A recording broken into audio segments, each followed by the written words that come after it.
দূরত্বে থাকি। ওই দেখো আমার ঘর, আর এই দেখো আমি এখন চলে এসেছি আমার ভাইয়ের ঘরের ছাদে, মানে আমার বাবার ঘরের ছাদে। এই দেখো অল্প সিঁড়ি হয়ে গেছে।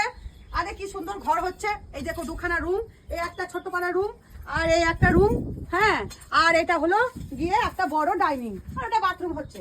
তো এই ঘরটা অনেকদিন থেকে একতলা ঘর আছে, আমাদের সব পাশাপাশি সব দুতলা। এটা আমার কাকার বাড়ি দুতলা, আমার বাড়ি দুতলা, এদিকেও দুতলা। তো আমি তখন বলছি যে এরকম একতলা ঘর তোর কবে থেকে বলছি ঘর কর ঘর কর, সে আর কিছুতেই ঘর করে না।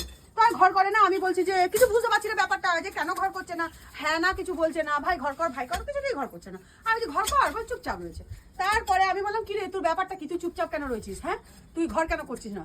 তখন আমাকে বললো দিদি আমাদের একটু পয়সার অসুবিধা আছে, তার জন্য ঘর করছি না। তো আমি বললাম এই বাবা আমি থাকতে তুই কেন এরকম করছিস, তোর কোনো চিন্তা নাই, আমি তো আছি। আমি এখন ফেসবুকে ইনকাম করছি, তারপরে আমার বরের টাকা আছে, বর আমার দিয়ে দেয়, যখন তখন যা বলি সব পয়সা করি, সব যখন বলি সেটাই করে। তো আমি আমার বরকে বললাম দেখো ওরা তো দুতলা করতে পারছে না, তাহলে ওদেরকে একটু পয়সা দিয়ে আমরা হেল্প করি। বলছে হ্যাঁ তাই করো। আমি দেখো এখন এই ঘরটা করতে 3 লাখ টাকা দিয়ে দিলাম। বললো মিস্ত্রি ঢালাই অবধি 3 লাখ 3.5 লাখ টাকা লাগবে। তো ভাইকে বললাম এই 3 লাখ টাকা তুই রাখ, তারপরে আর করবি, তারপরে পরে যখন যেরকম হবে সেরকম তখন আমি পয়সা দেবো। 3 লাখ টাকা দিলাম। দেখো এই অবধি উঠেছে। এদিকে একটা ছোট ঝোলা বারান্দা বেরিয়েছে। ঘরটা এরকম, এই ঘরটা বেশ বড় সড়ো হয়েছে।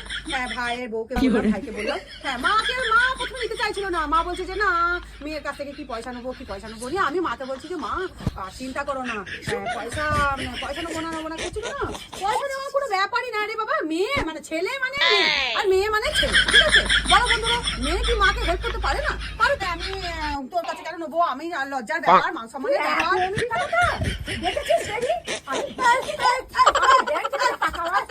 আমি ইয়ে করেছি, আমি বাবার টাকা আমি বলেছি